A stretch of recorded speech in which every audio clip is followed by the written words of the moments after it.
విధంగా మనం క్లీన్ చేసుకోవాలని చూసాం కదా.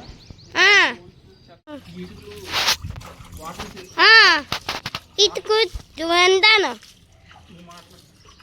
వాకింగ్ చేసుకోవాలి. ఇలా వాకింగ్ చేసుకుంటే మనం చేసుకుంటే నీళ్ళు లాక్కోకుండా ఉంటుంది. సరేనా? మొత్తం ఇట్లన్నీ కూడా ఇలా కడుక్కోవాలి.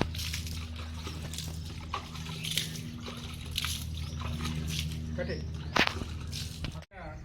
మనం మార్కింగ్ ఇచ్చుకోవాలి. ఈ విధంగా క్రాస్ వచ్చినప్పుడు ఈ కార్నర్ దగ్గర ఇటు మార్కింగ్, లైన్ మార్కింగ్, ఇటు లైన్ మార్కింగ్. ఇది 12 అడుగులు, ఇది 7 అడుగులు అనమాట. ఈ విధంగా మార్క్ ఇచ్చుకుని మనం స్లర్రీ అది పోసి తన బ్రిక్ వర్క్, స్లర్రీ పోసి ఇక్కడ బ్రిక్ వర్క్. ఈ కార్నర్ దగ్గర మనం చైనా మేకులు అది వేస్తాము. వాటిని కోసం అన్నీ కొంచెం వర్క్ చేసి చైనా మేకులు వేసి ఈ విధంగా స్లర్రీ వేసి దీని మీద బ్రిక్ వర్క్ 2 అడుగులు. ఈ విధంగా స్లర్రీ వేసి చైనా మేకులు వేసి 2 అడుగులు బ్రిక్ వర్క్. ఆ తర్వాత ప్లాస్టిక్ అది చేసి లోపల టార్ షీట్ అది వేసి, టార్ షీట్ వేసేటప్పుడు ఇక్కడ చాలా జాగ్రత్తగా ఉండాలంటే వాటర్ అది లోపల లీక్ అవ్వకుండా మనం టార్ షీటు కత్తితో జాగ్రత్త కట్ చేసుకుని ఎక్కడా కూడా లోపల లీక్ అవ్వకుండా మనం ఇప్పుడు సిద్ధం చేసుకున్నాం. ఇప్పుడు మనం బ్రిక్ వర్క్ 2 వరుసలు వేసామండి. మనం డ్రైన్ పైప్ కూడా పెట్టాము. తర్వాత మనం 5 గమ్మెల ఇసుక, ఒక సిమెంట్, 1 గమ్మెల ఇసుక, సిమెంటు, నీళ్ళు వేసి మళ్ళీ తయారు చేసుకుంటాం. మళ్ళీ ఇంకో లేయర్ వేస్తాం. లేయర్లో మనం ఇవి అనుకున్నాం కదా, ఇవన్నీ పెడతాము. డ్రైన్ పైప్ కూడా పెడతాం.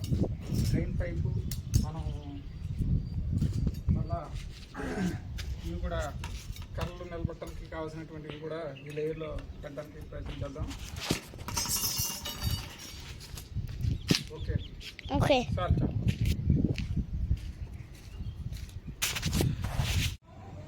ఇక్కడ మనం అనుకున్నట్టుగా ఈ కర్రలు అవి నిలబట్టడానికి డ్రైన్ పైపు అన్ని లెవెల్లోనూ డ్రైన్ పైపులు ఈచ్ లేయర్లో ఉండేటట్టుగా పెట్టడం జరిగింది. అంటే మట్టి అది వేసినప్పుడు వాటరు ఎక్కడ ఉంటే అక్కడ అంటే ఇబ్బంది లేకుండా, గోడలకు ఇబ్బంది లేకుండా ఈచ్ లెవెల్లో పెట్టడం జరిగింది. ఇది మనకి బ్రిక్ వర్క్ బ్యాలెన్స్ ఉంది. అక్కడ లోపల మనకి స్ట్రెంథనింగ్ కోసం ఇది మొత్తం 12 అడుగులు అయితే 6 అడుగులకి మధ్యలో మనం స్ట్రెంథనింగ్ కోసం ఆ విధంగా నిర్మించడం జరిగింది. ఈ ప్లంబింగ్కి మనం లోపల ఈ డ్రైన్ పైపులకి లోపల మట్టి అది కొట్టుకోకుండా మనం వేరే అరేంజ్మెంట్స్ అవి చేద్దాం. ఇక్కడ ఏంటంటే ఈ ఏరియాలో మనం మట్టి వేసే ప్లేస్లో నీరు కిందకి లీక్ అవ్వకుండా మన దగ్గర లిక్విడ్ అయి తెచ్చి లిక్విడ్లు అవి పూసిన తర్వాత మనం టార్ షీట్ అది వేస్తాం.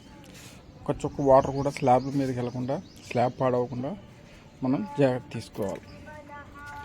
ఇక్కడ ఈ కార్నర్లో చైనా మేకులు అవి కొట్టడం జరిగింది.